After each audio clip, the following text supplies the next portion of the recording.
In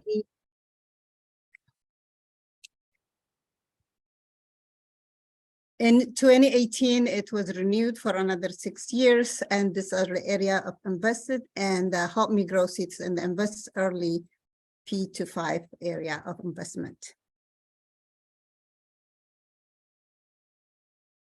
Help Me Grow is an affiliate of networks, and Washington State became one of the 31st developing and implementing Help Me Grow. There are different systems for the Help Me Grow because each system respond and support the families and the communities they are working on. Within Reach is one of the 6 states affiliates, our state's affiliates that starts in 2010, and King County is one of the 4 affiliates. Next. The vision of Help Me Grow is Help Me Grow respond to families, build in their strength, and connect them to what they need and when they need it and how they need it.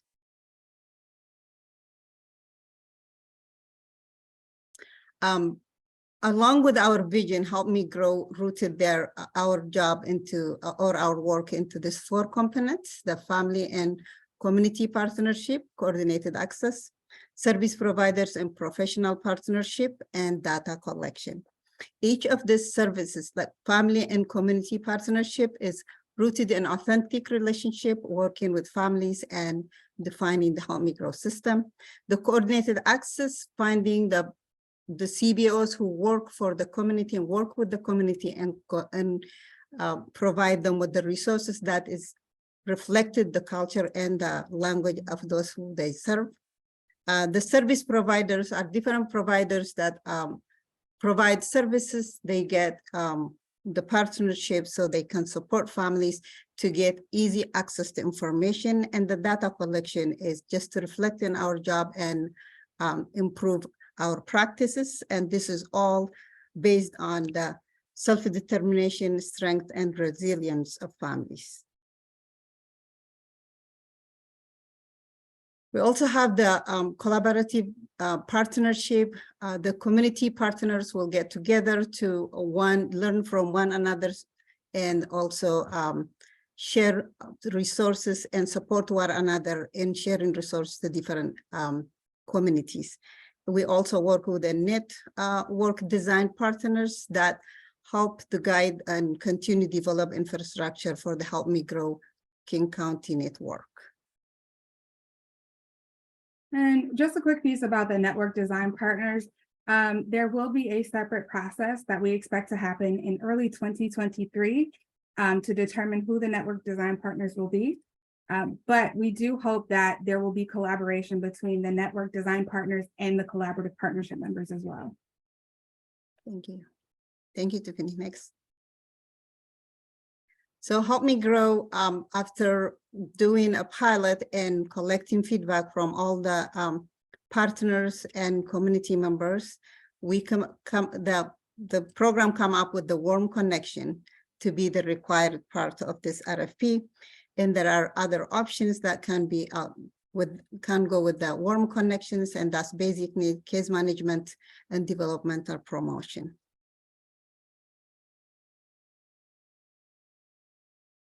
You know, Hope, can we go back just one slide real quick? One thing that we want to also make sure that we share with y'all is that one of the key elements in our pilot program for Help Me Grow was having cultural and language matches between the families and the organizations who were serving them. That is something that we continue to want for this next iteration of Help Me Grow as we move forward into sustaining Help Me Grow. And so we recognize that there are lots of different ways that folks can put together programs in order to respond to this RFP. We will say that there is no one way to design a program. We respect the agency of the organizations and the groups who are out there working with families, parents, and caregivers in the community. And so we know that y'all have expertise as well, and we want to honor that expertise and make space for you all to tell us what will work for who you're serving. So one of the primary differences between this iteration of the RFP and our pilot version is that we originally RFP'd with universal developmental screening. There was a lot of developmental promotions work that was accessible to folks. This time around, we're looking to emphasize and really focus on warm connections. Now, as Sadea mentioned earlier, folks can add other elements from the table that we showed you a few moments ago and describe different program elements that relate to the elements that are listed out in that table. I think I see a question in the chat. One thing I'll mention is if y'all will hold your questions, we do have space at the end, but please feel free to keep dropping them in the chat. Just know that we will not be ignoring you. We are going to hold them until the end so that we can answer everything at the same time. So there are lots of ways that people can propose programs in response to this RFP.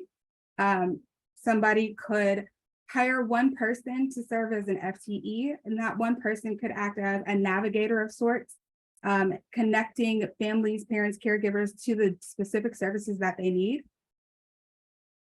People could also propose home visiting programs where, let's say, a home visitor is going into the home with a family and working with a child there and is doing needs assessments to figure out what the children need or even what the parents need in order to make sure that parents are situated well to give their children the best upbringing that they can. We also recognize that different partners in the community have relationships with each other.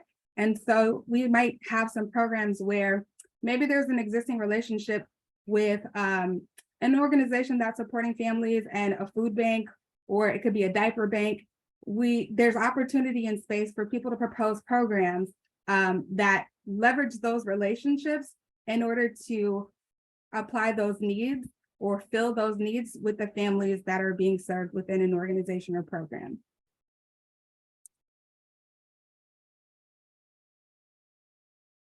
So this is a quick little list here of all the different groups that are eligible to apply. I won't talk at you for something that you can read. But I will say really quickly, it is important that everyone know that applicants aren't limited. You will need to either have a 501c3 status or work with a fiscal sponsor that has 501c3 status.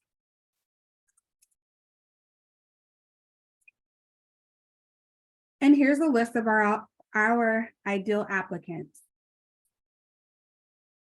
As I mentioned earlier, we are continuing to prioritize organizations and groups that maintain language, cultural, or ethnic matches with the parents, caregivers, and families that they serve.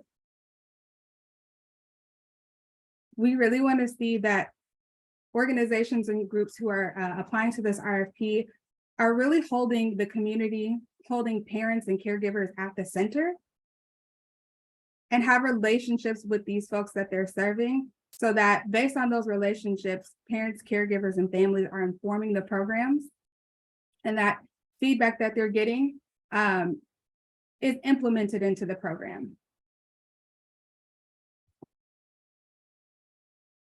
We also want to see groups who understand what systemic racism looks like, who know what resources are available to the families that they're serving, know what the barriers that people are experiencing are. It's also important for folks to understand the challenges in developmental promotions and how those apply to different communities. And before I get to this last one about equitable pay, there's a lot of information in the RFP about this, but we'll tell y'all here that it's really important to us that you tell us your story when it gets to the questions around equitable pay. Again, we don't have a prescribed way for organizations to implement a pay structure, but we do want to know what the story is and hear your why.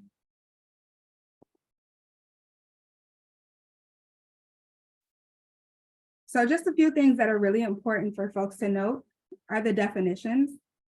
You will find some terms in the RFP that might look similar or they might look similar to words or terms that you're familiar with, but we would ask that you really pay close attention to how they're defined in this RFP so that we're working from a place of shared understanding. There's a lot of information in the footnotes in this RFP. Applications do get submitted through Zoom grants. When you go in to enter your responses, there is a 6,500 character limit. And just the last note is that we may conduct interviews in order to help us clarify questions, follow-up questions that RFP panelists might have before we can move on to making funding decisions.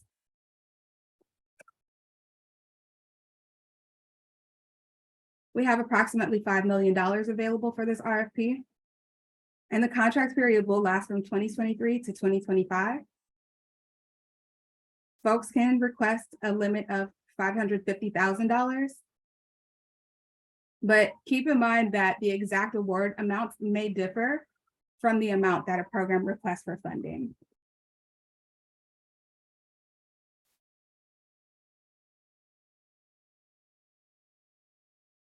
And here's the timeline. So if y'all can see, we are already moving through here. We are already at the 9th. Time is flying, it feels like. Some important dates to note too. The last day to request technical assistance is December 8th. And the last day to submit your questions through Zoom grants is December 9th.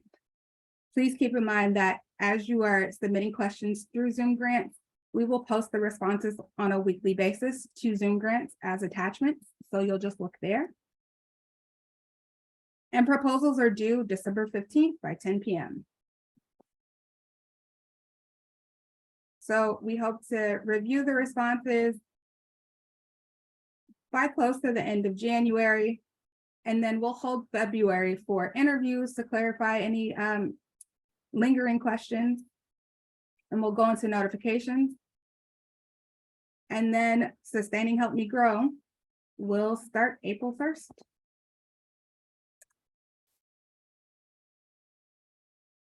And so technical assistance, I mentioned that a moment ago, but technical assistance providers are here to help you and support you as you work on submitting your applications.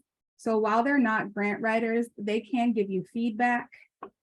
They can give you information about how to answer questions. They can forward questions. They can help you with your budget. There are lots of things. And I'll stop here because I know we have some TA providers on the call with us. Do y'all want to introduce yourselves? I think we have consultants from RHL and from Decentra. Hi, I'm Betsy Archambault from RHL Consulting, and I'm here and would be thrilled to help support you in all of your grant writing and building needs. Please reach out to me. Thanks, Betsy. Okay, I can go next. Hi, I'm Ashanafi Cherkos. I am from Decentra Consulting. We are a team of 3. Suime is here with me as well. So we are happy to help you in your writing. Thanks. Thank you. So I put a link in the chat that you can use if you want to reach out to a TA provider. It is really important to remember that you'll want to allow at least 24 hours in between submitting a request to a TA provider or consultant and getting a response before you reach out to a different TA consultant. You do have the option of choosing the TA consultant that you want to reach out to. And again, just make sure to contact them by December 8th so that you can get assistance. If you do it after that date, you might not be able to get the help that you're looking for. All right, and Lizette, you want to take it away? Awesome. Hi, everyone. So I'm Lizette, and I am the evaluator for Help Me Grow. And today I'll be talking a bit about what we're looking for in your proposals when it comes to data and evaluation. First, I'll spend some time talking about some of the data sources that you might find helpful when putting together your proposal. And then we'll talk a little bit about the evaluation process, so that way you know what to expect if you're awarded. And shown here are the 3 principles that guide our data and evaluation work. We have partnership, collaboration, and accessibility, and hope that you'll see these values reflected in our work together now and in the future as a partner. Next slide. All right. So when you're thinking about incorporating data in your proposal, like Tiffany said, start by identifying the story you want to tell. What is your story? What is the powerful story about your organization, program, or community that shows why your proposal can make a difference? And shown here, I have a list of steps that we're suggesting, and there's a reason why we're suggesting these steps in this order. You can spend a lot of time looking at data, but if you know what data you're looking for, it's much easier to find them. So just think about what data can help you tell your story. Next slide. All right. Excuse me. These are a few of the places you can look for data if you want to include this in your proposal. Linked here, we have the Best Starts for Kids indicators, which brings together data on a whole range of topics related to children and families in King County. This can range from breastfeeding data to high school graduation rates. So I invite you to explore this dashboard and any other reports that you find interesting. One that might be of interest is the Best Starts for Kids Impact in 2021 report, where you can explore detailed program performance data for Help Me Grow. I also have listed here some King County data resources. These include, but are not limited to, Communities Count and the Community Health Indicators. Communities Count is a really good place for general information about King County families and communities. Of course, we also have state and national data available as well. But really, some of the most powerful data that you could include comes from your own organization. So really consider here what data and information shows the successes of your program and the strengths of your community. And then on the side here, we have some tips. So we value different kinds of data, including stories. And then also, like Tiffany had mentioned, if you'd like any additional support, especially for this part about using data in your proposal and finding data, this would also be a good reason to contact a technical assistance provider. All right, so next slide is performance measurement and what you should know about that. So what we're looking for is to see that applicants understand that evaluation will be part of our work together, and that partners are willing to work with us on that or partner with us on that. So what does this mean for you as you're writing your proposals now? So often this can include committing a small percentage of your budget to evaluation costs. Some examples of this could include making sure you fund staff time for all of the time it takes to do reporting, which is not insignificant, or paying towards a subscription for a software program that you can use to help with reporting. And again, if this is something you're curious or confused about, a technical assistance provider can also help with this. And then this second bullet point is a point I definitely want to emphasize, which is that proposals will not be required to include evaluation plans. And then me, as your Help Me Grow evaluator, I will partner with all funded organizations to help create or tailor a performance measurement and evaluation plan with you and in alignment with your program's goals. All right, and now we'll transition to talk about how you will measure performance if you're funded, just so you know what to expect.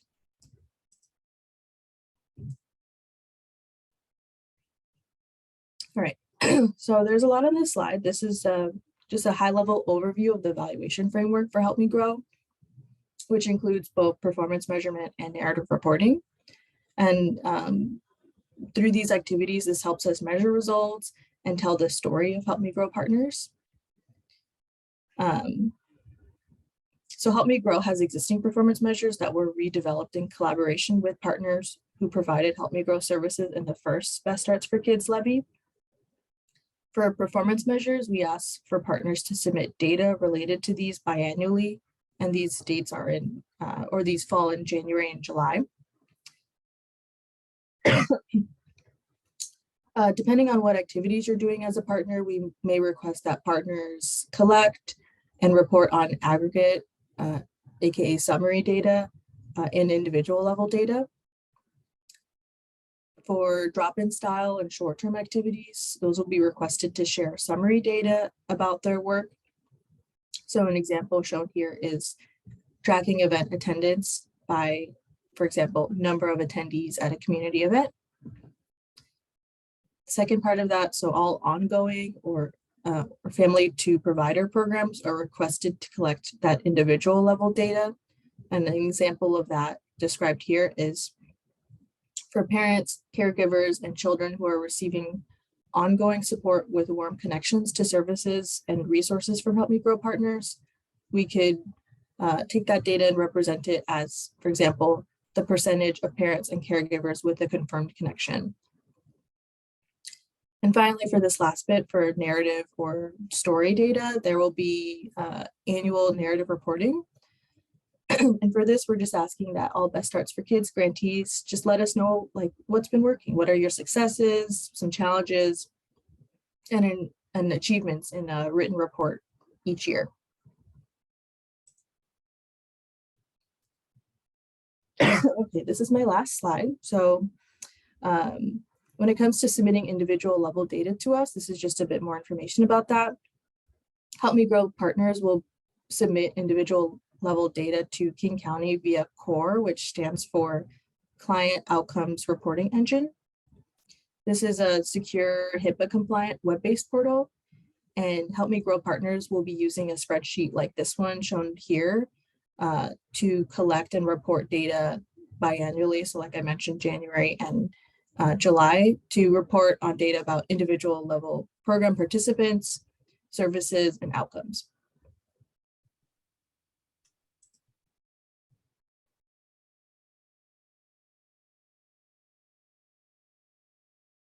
Thanks, Lizette. So we can get ready to go on to some questions, but just to wrap up the presentation so far, if you have any questions, you can email those to Philip Thompson at the email address that you see listed here. If you want to connect with any TA providers, I put the link in the chat earlier, and you can reach out to them directly for support. And now we can go on and move on to the questions.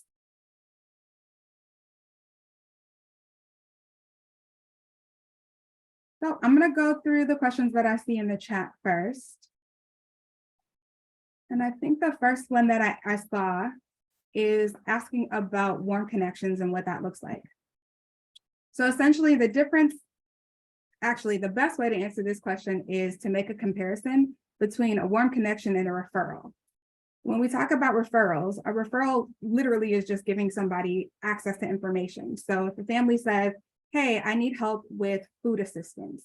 If you were referring that family, you would give them maybe a website, maybe a phone number to call in order for them to get help. The family would then be responsible for pursuing that resource on their own. If you're making a warm connection though, you would go along with the family. You would say, I know who to contact and let me take you there. So how you take them there is really up to you based on what you propose in your program. You could literally take them to the resource. And when I say literally take them, I mean like you could drive them there.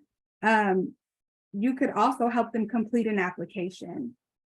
The point with warm connections is that you're going and accompanying that family, that parent, that caregiver to the resource instead of just handing them information. It's an attempt to kind of be not cold, hence warm. So think about it like cold calls, right? You're on the phone with somebody and instead of you getting transferred, it's a different feeling when you know sometimes that somebody is sitting on the line waiting with you, just in case something happens, you get disconnected and they have to start the process all over again. So Guy, I'm sorry if I misstated your name, but does that help answer your question? Yeah, thank you. Most certainly. I see some of the other questions got answered. I see another question here.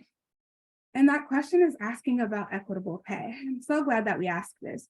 This is why we say that we really want you to be able to tell your story. We know that there are different factors at play for every organization, every group that is going to respond to this RFP. And so no, we don't have a prescribed way. There's not a specific way. What we have listed there in the RFP is what we're looking for in an ideal candidate. So what that really means is that there could be a lot of variation in how folks are applying and responding and showing us what makes sense in a pay structure for that group or that organization. And this is why I said earlier, we're really interested in hearing the story that you have to tell. So the short answer to that question is no, an organization won't be ruled out if they cannot demonstrate that they provide a full living wage. And just tell us what your story is. Tell us what your aspirations are. If you hope to get to that point one day, if there are barriers that keep you from getting to that point, let us know. Is that helpful?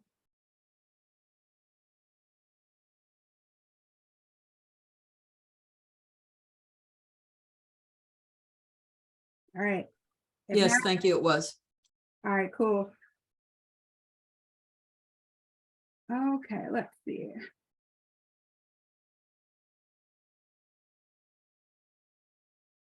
I see another question about getting links for the data sources in the chat.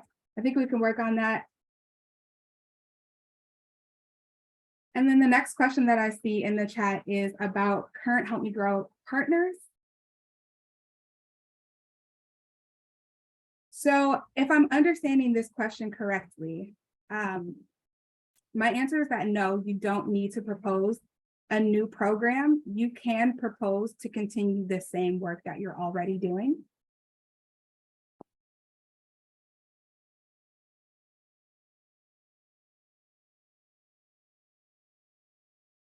Okay, and the last question that I see in the chat so far is not the last question anymore. It's the second to last now. And the question is about encouraging collaboration. I think there are a couple different ways that we can answer this question. And maybe we should clarify what you're asking. But the way that I'm understanding this right now is in the application phase. Is that right?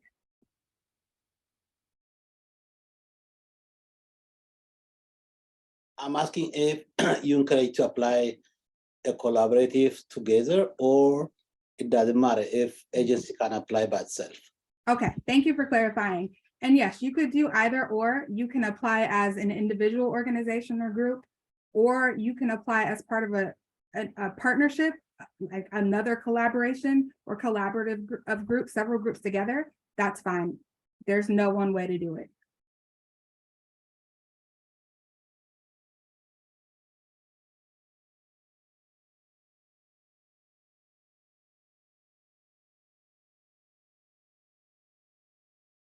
Okay, I see a couple more questions in the chat.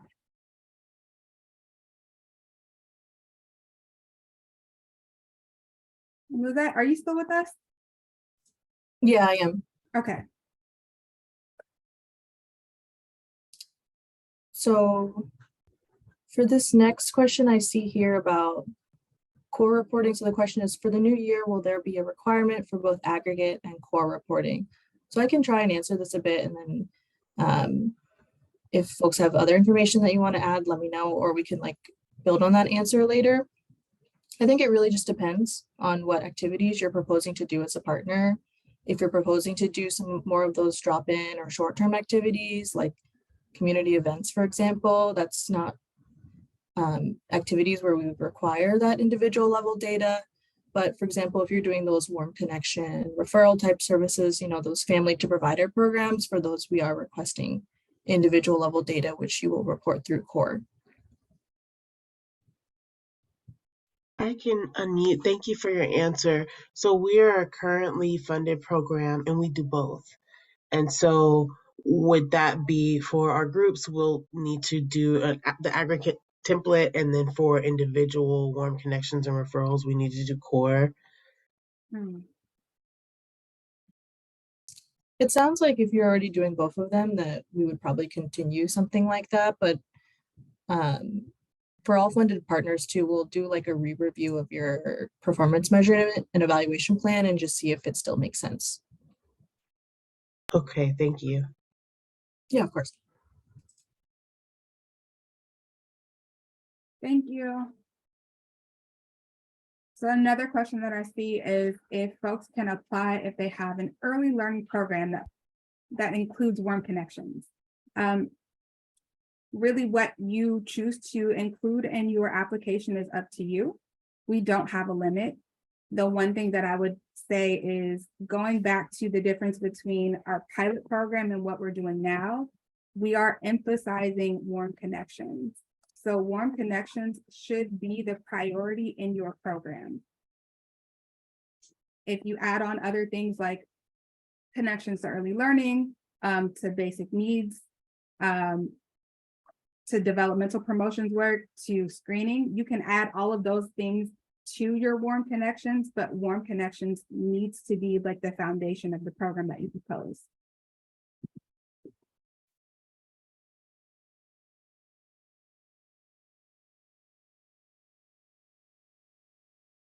And then I see the question about the percentage for the admin cost. You know, I'm gonna need to double check that. So this is a question because it may have changed recently and I don't want to give you the wrong information here. So what we will do is we'll take that question, just like we will take all the others, and we will post the response to that one in Zoom Grants in FAQ.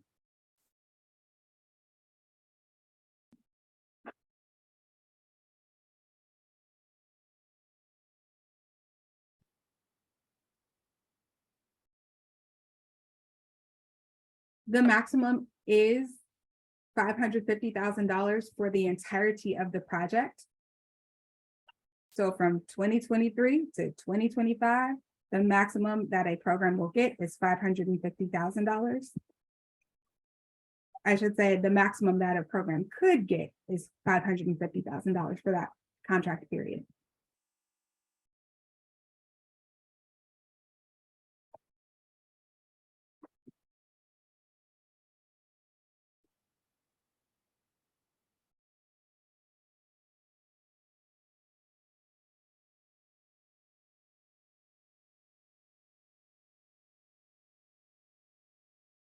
Right. And the next question I see is about number of organizations that we plan to fund.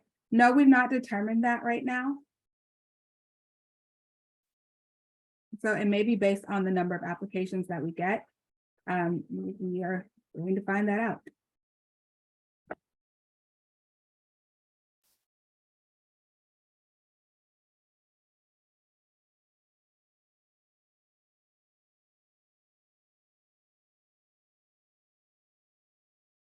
And the next question is about the budget. So yes, your initial budget that you submit with your application should budget for the entirety of the program length.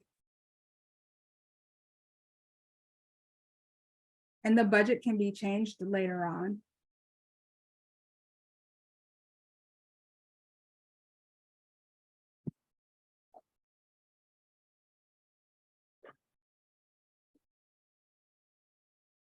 I see another question about where the recording will be. The recording will be available online at the Best Arts blog. So if you are signed up to get notifications from the blog, once it's posted, you'll get a notification. You are most welcome.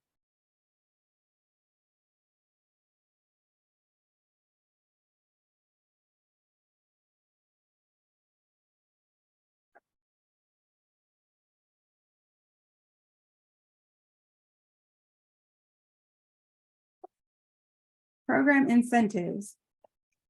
I think that in terms of incentives, there may be some room for stipends for folks to participate in your program.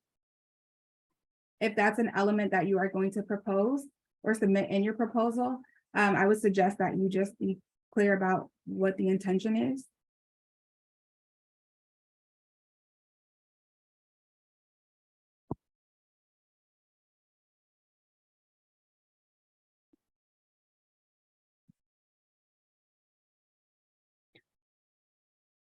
And I see a question about warm connections and whether those warm connections are applicable to children who are 0 to 5. So this particular funding is focused on families, parents, and caregivers and children in that prenatal to 5 realm.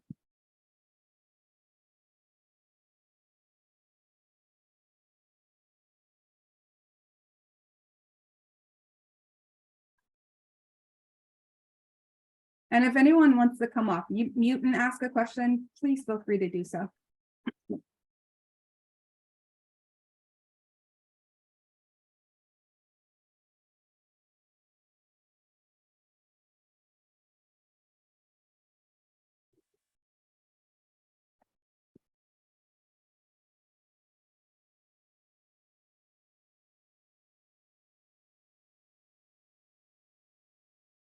All right, I'll give it a couple more minutes for questions to come through the chat or come through audio.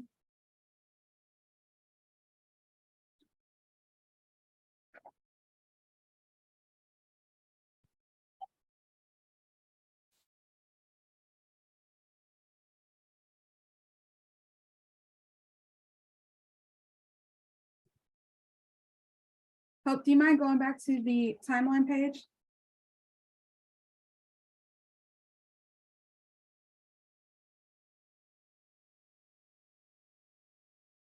So we'll grab the timeline again so that folks can get an idea of what our schedule is looking like.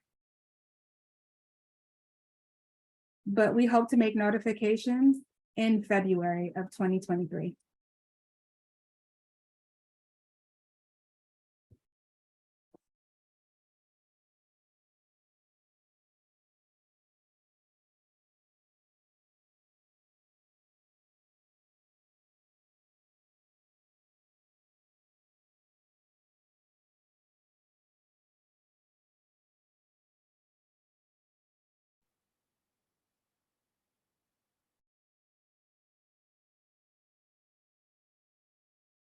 All right, and I see another question about the group having hired a family resource navigator.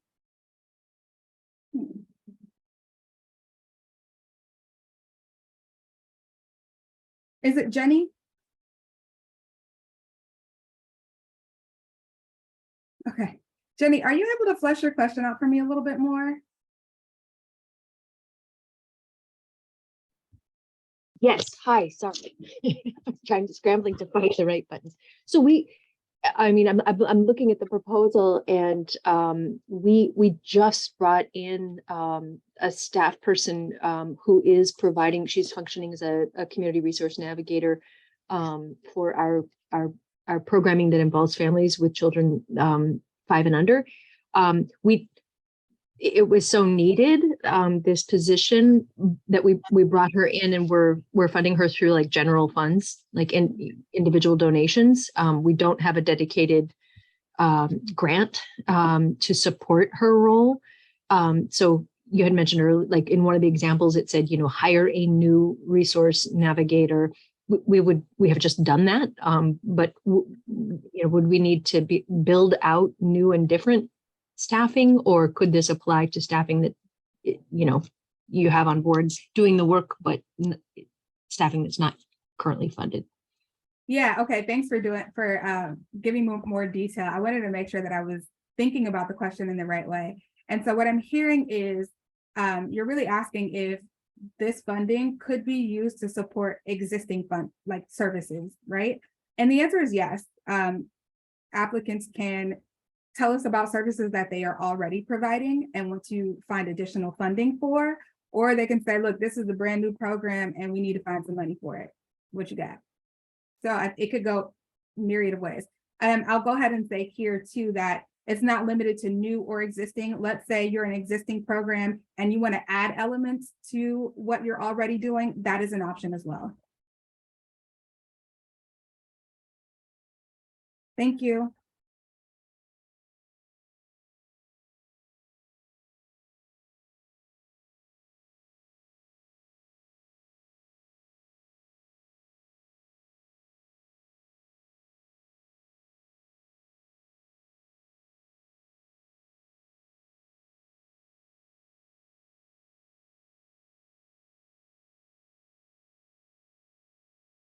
All right, I'm gonna do a last call for questions.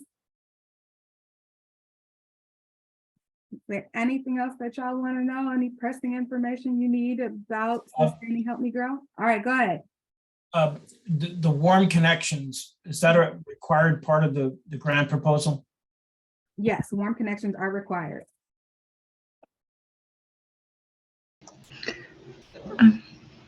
Hi, I have a quick question on that. In terms of the time,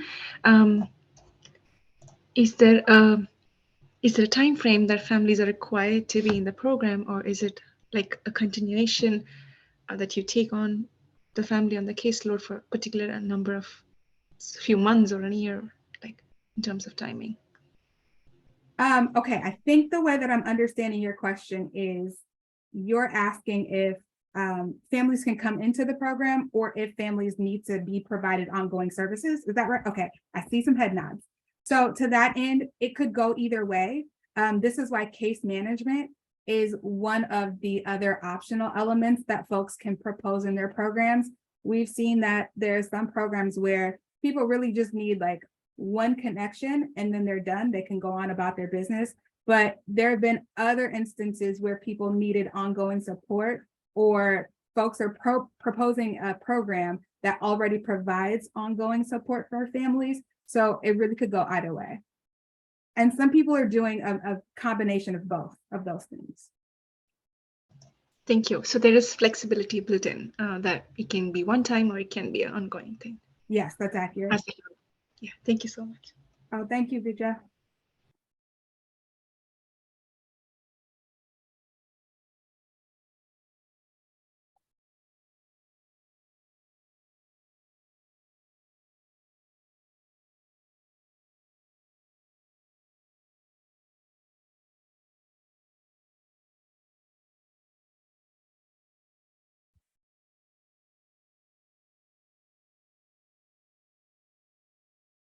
All right, do we have any other questions, y'all?